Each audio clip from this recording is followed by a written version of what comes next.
ഇപ്പം നമ്മുടെ പലരുടെയും ഒരു പ്രശ്നമാണ് തലമുടി പെട്ടെന്ന് നരയ്ക്കുക എന്നുള്ളത്. ഇപ്പം നമ്മൾ മാസത്തിൽ ഒരിക്കലോ അല്ലെങ്കിൽ 2 തവണയോ ഒക്കെ ആയിട്ട് ഡൈ ഉപയോഗിച്ചാലും നമ്മുടെ നെറ്റിയുടെ ഭാഗത്തുള്ള മുടികളൊക്കെ നമ്മൾ ഫേസൊക്കെ എപ്പോഴും സോപ്പൊക്കെ ഉപയോഗിച്ച് കഴുകുന്നത് കൊണ്ട് തന്നെ നെറ്റിയുടെ ഭാഗത്തുള്ള മുടികളൊക്കെ പെട്ടെന്ന് തന്നെ വെളുത്തു പോകും. അപ്പോൾ ഡൈ ചെയ്തത് അത്ര തന്നെ നിൽക്കില്ല. അപ്പോൾ അതിന് വേണ്ടിയിട്ട് നമുക്ക് പെട്ടെന്ന് തന്നെ ചെയ്യാൻ പറ്റുന്ന ഒരു ടിപ്പാണ് ഇന്നത്തെ വീഡിയോയിൽ ഉൾപ്പെടുത്തിയിട്ടുള്ളത്.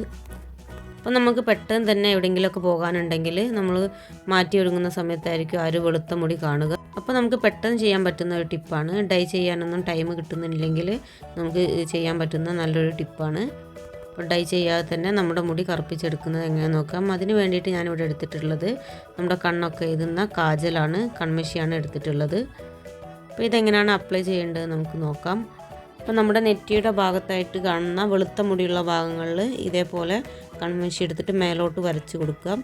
ഇനി നമ്മുടെ ചൂണ്ടവിരൽ വെച്ചിട്ട് അത് നമ്മുടെ മുടിയിലേക്ക് ഇങ്ങനെ മേലോട്ട് ഇങ്ങനെ ഇതേപോലെ ഒന്നാക്കി കൊടുത്താൽ മതി. അപ്പോൾ നമ്മുടെ വെളുത്ത മുടിയൊക്കെ ബ്ലാക്ക് കളറായിട്ട് നമുക്ക് പെട്ടെന്ന് തന്നെ ഡൈ ചെയ്യാതെ തന്നെ ആക്കിയെടുക്കാൻ കഴിയും. അപ്പോൾ നമ്മൾ ഈ ഒരു കൺമഷി ഉപയോഗിക്കുന്നത് കൊണ്ട് തന്നെ പെട്ടെന്ന് നമ്മുടെ കയ്യിലാവുന്നൊന്നും വിചാരിക്കേണ്ട. നമ്മൾ മുടി തൊട്ടാലൊന്നും നമ്മുടെ കയ്യിലേക്കൊന്നും പെട്ടെന്നൊന്നും ആവില്ല. അപ്പോൾ നമ്മുടെ കയ്യിലൊന്നും ഒട്ടും ആവാതെ തന്നെ നമുക്ക് മുടിയൊക്കെ കറുപ്പിച്ചെടുക്കാൻ കഴിയും. അപ്പോൾ മുടിയിൽ ഇതേപോലെ മേലോട്ട് ഇങ്ങനെ ഒന്ന് വരഞ്ഞു കൊടുത്താൽ മതി.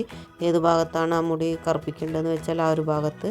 എന്നിട്ട് നമ്മുടെ കൈ വെച്ചിട്ട് നന്നായിട്ടൊന്ന് അതൊന്ന് ഇതാക്കിയെടുത്താൽ മതി. അപ്പോൾ നമുക്ക് ഈസി ആയിട്ട് തന്നെ ഡൈ ചെയ്യാതെ തന്നെ നമ്മുടെ മുടി കറുപ്പിച്ചെടുക്കാൻ കഴിയും. അപ്പോൾ ഇന്നത്തെ വീഡിയോ ഇഷ്ടപ്പെട്ട വീഡിയോ ഒന്ന് ലൈക്ക് ചെയ്യാനും സപ്പോർട്ട് ചെയ്യാനും മറക്കരുത്. അപ്പോൾ ഇതൊന്ന് ട്രൈ ചെയ്ത് നോക്കി ഫീഡ്ബാക്ക് അറിയിക്കാനും മറക്കരുത്.